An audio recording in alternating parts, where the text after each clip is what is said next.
Alam on line میں ہمارے ساتھ جید علماء کرام موجود ہیں اور آئیے کالز کا سلسلہ شروع کرتے ہیں۔ السلام علیکم۔ سلام جنید بھائی، کیسے ہیں آپ؟ الحمدللہ بہت اچھا ہوں۔ کون اور کہاں سے بات کر رہے ہیں؟ سر میں لاہور سے بات کر رہا ہوں، بشارت۔ جی بشارت ایک بھائی۔ سال بعد موقع ملا آپ سے بات کرنے کا۔ ہاں اچھا، تو ایک سال پہلے ہمارا آپ کا موقع کہاں ملا تھا؟ پی ٹی وی پہ سر۔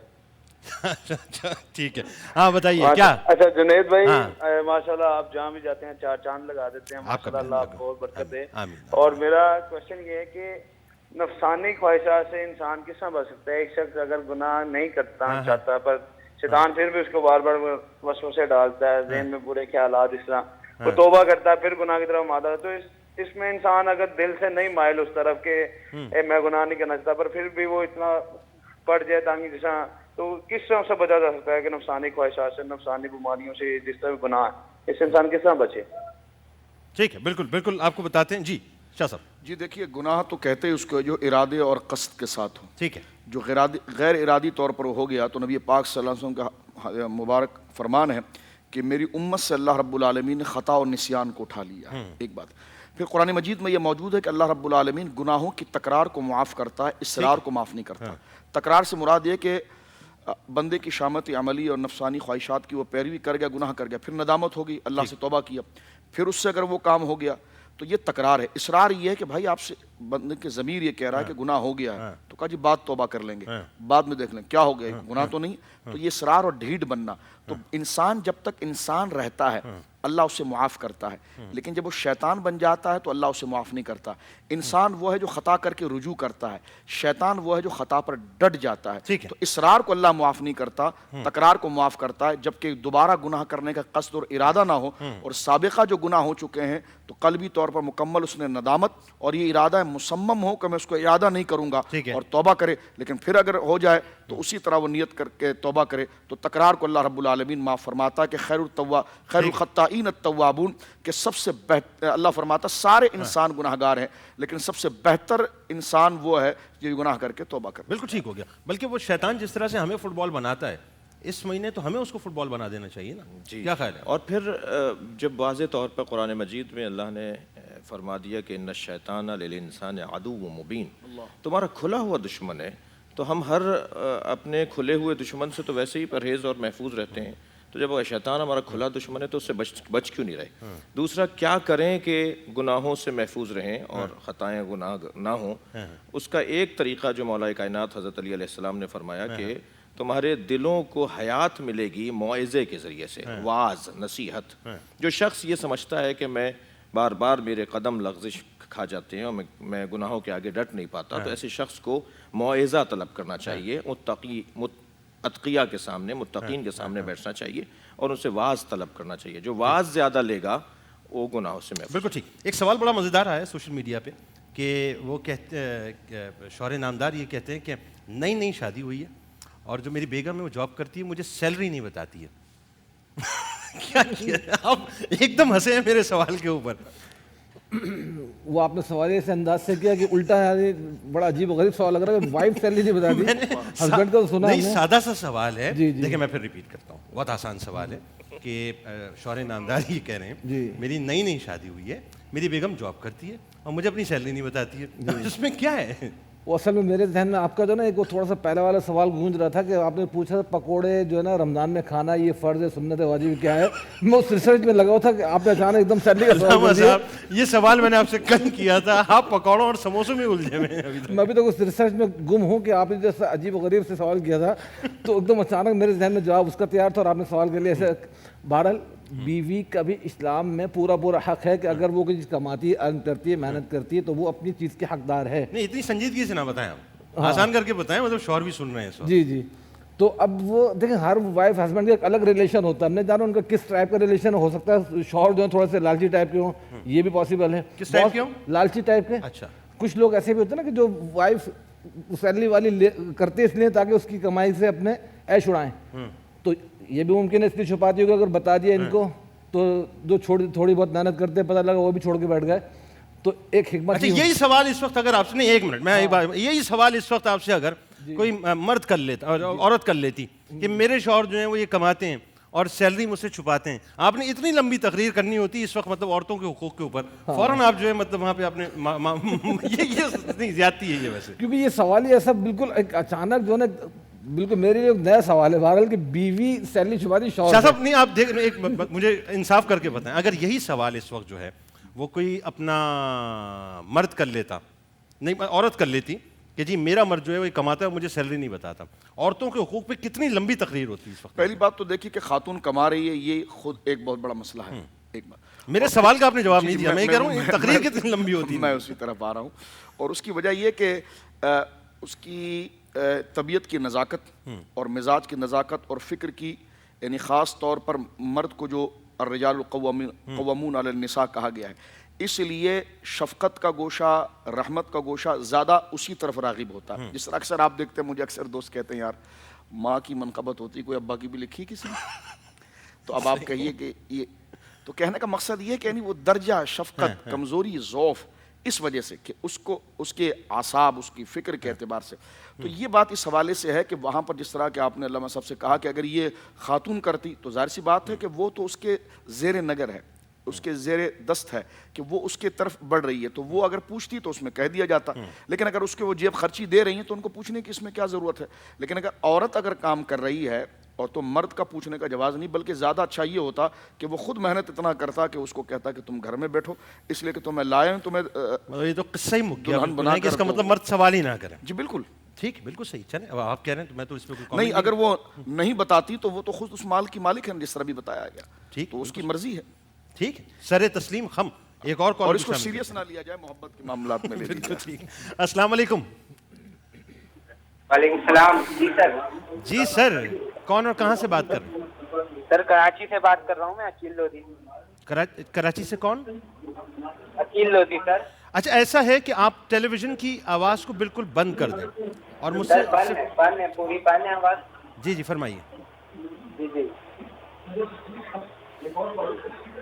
آپ نے ٹیلی ویژن کی آواز کو بند نہیں کیا. آواز بند کر دو, بند ہے آواز. ہیلو. ہاں جی فرمائیے. آواز بند کر دیں, آواز. آپ نے آواز بند نہیں پورا کی. گروپ لگا ہوا ان کے سوال کرنے میں, لگ رہا ہے پورا گروپ ہے یہ جو سوال کر رہا ہے. کئی آوازیں آ رہی ہیں, جیسے عالم برزخ کی کیفیت ہوتی ہے نا, اس طرح کسی کیفیت. آواز بند کیجیے, آواز کھولیے, آن کیجیے. ویسے بائی دا وے ایک سوال ہے جی. پرسنل سا, آج آپ نے سحری یہاں پہ آ کے کی تھی؟ آج میں اپنے گھر سے کر کے آیا تھا. گھر سے کر کے؟ جی. اچھا ٹھیک ہے, بالکل صحیح. بس میں اصل میں اس لیے کہ وہ اپنا کبھی کبھی مطلب کوئی چیز تو نہیں ڈالی گئی تھی سحری میں. بہرحال. اچھا یہ بتائیے, جیسے چلیں ایک بات تو ہو گئی, اب اسی بات پہ ایک اور بات کر لیتے ہیں کہ میں سنجیدہ نوعیت کا سوال کر رہا ہوں کہ کیا اگر شوہر اپنا حق جتلاتے ہوئے بیوی سے یہ کہے کہ تمہیں بتانا پڑے گا کہ تم کتنا کماتی ہو, انتہائی سنجیدہ بات کر رہا ہوں, تو کیا پھر اس پر لاگو ہے کہ وہ بتائے؟ ہاں ویسے تو دیکھیے رسول کریم صلی اللہ علیہ وسلم نے جب یہ فرما دیا کہ اگر جلتے توے پہ تندور پہ روٹی جل رہی ہو, شوہر بلا لے, تو اس کے یعنی حکم عدولی جائز نہیں, فوراً اس کے لیے حاضر ہو جائے اور آ کے اس کی جو بھی ضرورت ہے پوری کرے. تو اب اس طرح کے معاملے ویسے میوچل انڈرسٹینڈنگ کے اوپر ہوتے ہیں کہ باہمی کشیدگی کا کوئی ذریعہ نہ بنے. نارملی اگر اس کو پوچھ رہے ہیں اور ان کو بتا دیا جائے. اب حکمت کیا ہو تو دیکھیں, اللہ جانتا ہے ہر چیز کے. اصل میں دیکھیں دارالاسلام میں بھی جو سوال آتا ہے نا, تو پہلے دونوں کو سامنے فریق کو بٹھا کے دونوں کی ڈیٹیل پوچھی جاتی ہے. اب یہاں یہ کہ سوال ایک طرف سے ہمیں نہیں پتہ دوسری طرف سے کیا وجہ ہے جس کی وجہ سے چھپایا جا رہا ہے, لیکن کمپلیٹ جب ہوتا ہے جب دونوں کی رائے سامنے آ جائے. درست ہو گیا. ایک کالر کو شامل کرتے ہیں. السلام علیکم.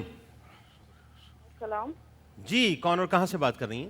میں ہیرا بات کر رہی ہوں کراچی سے. جی بہن. سر میرا سوال یہ ہے کہ جس طرح لوگ بغیر گواہ کے موبائل پہ نکاح کر لیتے ہیں اور پھر اسی طرح موبائل پہ طلاقیں ہو جاتی ہیں, تو مطلب اس کے بارے میں پوچھنا چاہتی ہوں کہ کہاں تک صحیح ہے, اس طرح نکاح اور طلاق ہوتی ہے یا نہیں؟ موبائل پہ نکاح ہو گیا, موبائل پہ طلاق بھی ہو گئی. اچھا ٹھیک ہے, بالکل آپ کو بتاتے ہیں. جی شاہ صاحب. دیکھیے احناف کے نزدیک موبائل فون پر نکاح تو منعقد نہیں ہو سکتا. ٹھیک ہے. اس لیے کہ نکاح کے لیے ایجاب قبول ہے. وہ کہے کہ میں نے آپ کو اس مہر کے عوض میں نے تم کو اپنے نکاح میں لیا, انہوں نے کہا جی میں نے دیا, اور یہ مجلس ایک ہو, اور مجلس ایک ہو اور دو گواہوں کی موجودگی میں وہ ایجاب قبول ہو.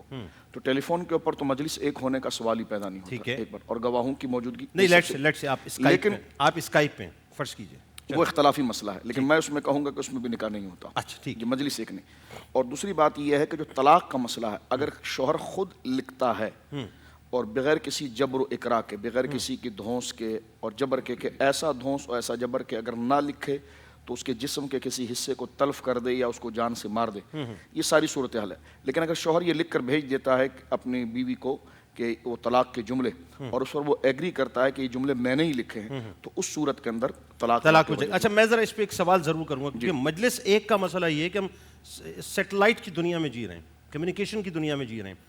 آج ہوتا یہ ہے کہ ایک ہی وقت میں جو ہے وہ اپنا کئی جگہوں پہ جو ہے کانفرنسز ہو رہی ہوتی ہیں ملٹی میڈیا کے ذریعے سے. پہلے آپ ذرا کامنٹ کیجئے کہ جو سوال جی جس طرح آپ فرما رہے ہیں نا کہ اسکائپ پر یا جو ہے سوشل میڈیا کے کسی یا انٹرنیٹ کے ذریعے سے اگر نکاح کی تقریب منعقد کی جا رہی ہے اور اس طرف بھی اور اس طرف بھی لوگ حاضر ہیں اور معلوم ہے کہ کون کیا ہے، شناخت دونوں کی مکمل ہے، تو نکاح ایسی صورت میں ہمارے ہاں جائز ہے، ہو سکتا ہے. البتہ طلاق کے حوالے سے بہت واضح اور روشن بات ہے کہ عدلین شاہدین عدلین، دو عادل گواہوں کا ہونا طلاق کے صیغوں کے وقت، یعنی صرف اگر شوہر اپنی بیوی کو لکھ کر دے دے اور کہہ دے میں تمہیں طلاق دیتا ہوں طلاق دیتا ہوں طلاق، تو اس سے طلاق منعقد نہیں ہوگی جب تک کہ دو گواہ جو عادل بھی ہوں وہ موجود نہ ہوں. عادل کسے کہا جاتا ہے؟ جو علنی گناہ نہ کرتا ہو، جو فاسق نہ ہو، اور جس کے گناہوں کا شیوع نہ ہو اور اس کا گناہ مشہور نہ ہو. لہٰذا طلاق کی یہ صورت ہے اور نکاح اس صورت میں منعقد ہو سکتا ہے. بالکل. یہاں پہ سنت کے نزدیک طلاق ویسے ہو جائے گی. جی قبلہ نے جو ذکر کیا وہ تو فقہ جعفریہ کے تناظر میں ذکر کیا. اہل سنت کے نزدیک طلاق کے لیے گواہ شرط نہیں. بالکل ٹھیک آپ نے فرمایا، بالکل واضح. جی اگر وقت ہو تو سوال کی نوعیت سے مجھے ایسا لگ رہا تھا کہ آج کل میرے پاس ویسے کئی سوال آئے ہیں، پبلک میں بھی ڈسکشن ہوتی ہے کہ کچھ اس طرح کا ہڈن جو ہے وہ پراپر طریقہ چل پڑا ہے کہ لوگ پرسنلی بس لڑکا لڑکی آپس میں نکاح کر لیتے ہیں. میسیج پہ کہہ دیا میں نے تم سے نکاح کیا، لڑکی نے قبول کر دیا اور یہ زواجی تعلق بھی قائم کر لیتے ہیں اور بعد میں اسی پہ طلاق دے دیتے ہیں. جو انہوں نے کہا نا موبائل پہ نکاح، تو یہ غالباً اس بارے میں کہہ رہی ہیں. فیملی وائز جو ہوتا ہے وہ تو ایک الگ ہی چیز ہے کہ جس میں سارے موجود ہوتے ہیں، اپنے بڑوں کے نگرانی میں نکاح ہوتا ہے. لیکن یہ جو صورتحال ہے بڑی خطرناک ہے کہ یا تو دو دوستوں کے سامنے ایجاب و قبول کر لیا، یا موبائل پہ ایجاب و قبول کر لیا، یا اللہ کو حاضر ناظر گواہ بنا کے نکاح کر لیا، یا قرآن کو گواہ بنا کے نکاح کر لیا. یہ بڑے دستور چل گئے لوگوں نے. ایسے مسائل آ رہے ہیں جی کہ ہم نے قرآن کو گواہ بنا کے ہم نے آپس میں نکاح کر لیا تھا، گھر والے راضی نہیں تھے، ہم نے نکاح کر لیا تھا. اب اس صورت کے اندر بڑی پیچیدگی آ جاتی ہے فقہ حنفی کے اعتبار سے بھی کہ اگر ایجاب و قبول لڑکی نے کر لیا، اب یہ چاہے نکاح فاسد سے لیکن نکاح ہو جاتا ہے، اس کا پھر کہیں اور نکاح کرنا بھی بڑا مسئلہ ہو جاتا ہے کہ اگر واقعتاً کسی لڑکے نے مہر کے عوض اس کو قبول کیا، دو دوستوں کے سامنے نکاح میں قبول کر لیا، اب اس کی کہیں اور شادی کر رہے ہیں ماں باپ، یہ کسی اور کے حق میں جا چکی اپنی مرضی سے، مہر بھی لے چکی، اب اس کا بغیر طلاق کے کسی اور کے نکاح میں جانا حلال نہیں ہو، تو کئی اس کے اندر پیچیدگیاں پیدا ہو جاتی ہیں. میں سمجھ گیا آپ کی بات. آپ تینوں احباب کا بہت شکریہ، آپ تشریف لائے. یہ انتہائی اہم موضوع ہے ناظرین، اس پہ ہم انشاءاللہ ایک آدھ دن میں باقاعدہ گفتگو کروں گا، کیونکہ آج ایک بہت بڑا مسئلہ یہ جو لویریا کے نام پہ ہم یہ کہتے ہیں نا صاحب کہ ہمیں وہ پسند بس مار دیں گے، مر جائیں گے، سب کچھ کر لیں گے اس کے لیے. اور اس کے بعد ہوتا یہ کہ جن والدین نے، کیا کہوں میں کہ ان والدین نے جتنی چاہ سے پال پوس کے بڑا کیا ہوتا ہے، سینچ کے بڑا کیا ہوتا ہے، اپنا سب کچھ اپنی اولادوں کے لیے قربان کیا ہوتا ہے، اپنی خوشی، اپنا غم، اپنی سردی، اپنی گرمی، اپنا مال، یعنی سب کچھ اپنی اولاد کی خوشی کے لیے لٹا دیتے ہیں. ایک دن ایسا آتا ہے کہ لڑکی نکل کر آتی ہے اور کہتی ہے کہ مجھے وہ پسند ہے، آپ شادی نہیں کرتے تو بس میرا فیصلہ ہے. اور پھر وہ چوکھٹ پھلانگ کر جاتی ہے کورٹ میں، اور کورٹ میں ہوتا یہ تماشا کہ DSNGs لگی ہوئی ہوتی ہیں، لائیو شوز ہو رہے ہوتے ہیں، اور عزت کا جنازہ جو ہے وہ پوری دنیا دیکھ رہی ہوتی ہے. میں صرف ان بچیوں سے ایک بات کہنا چاہتا ہوں. میں یہ نہیں کہتا کہ آپ کو پسند کی شادی کا حق نہیں ہے، ظاہر آپ کو حق ہے، لیکن میں اس سے ہٹ کے تھوڑی سی، کیا ایسا نہیں ہو سکتا کہ ہم اپنی پسند کو اپنے والدین کی پسند کے ساتھ ملا لیں؟ کیا ایسا نہیں ہو سکتا کہ والدین اپنی پسند کو آپ کی پسند کے ساتھ ملا لیں؟ کیا ایسا نہیں ہو سکتا کہ ہم چوکھٹ کو پھلانگنے سے پہلے اس بات کا احساس رکھیں کہ جس چوکھٹ کو ہم پھلانگ کے جا رہے ہیں، دراصل یہ پگڑی ہمارے والدین کی ہم اچھالنے جا رہے ہیں اور ان کی عزت کا جنازہ پوری دنیا دیکھے گی. اس سے پہلے ہم یہ کیوں نہیں سوچ لیتے ناظرین کہ جنہوں نے ہمیں پال پوس کے بڑا کیا اور سب کچھ قربان کیا ہے ہمارے لیے، ہم صرف ایک ایسی شخصیت کے لیے کہ جن کو ہم نے ابھی چند دن پہلے دیکھا ہے، چند دن پہلے جانا ہے، برسوں کی اس محبت کو کہ جنہیں کبھی فراموش نہیں کیا جا سکتا، فراموش کر کے چلے جاتے ہیں. یہاں بس آخری جملہ کہ حیا اور شرم جس میں نہیں ہے وہ سب کچھ کرے. سیدہ کائنات بی بی فاطمہ الزہرا سلام اللہ علیہا، جن پر میری آل اولاد، میرے ماں باپ قربان ہو جائیں، اگر ہم صرف انہی کی درس کو پڑھ لیں، انہی کی زندگی کو پڑھ لیں، تو ہمیں سمجھ آ جائے گا کہ ہمیں ایک بیٹی کی حیثیت سے کیا ہونا چاہیے، ایک بیوی کی حیثیت سے کیا ہونا چاہیے، ایک ماں کی حیثیت سے کیا ہونا چاہیے۔ آپ تینوں، آپ کا بہت شکریہ، آپ تشریف لائے۔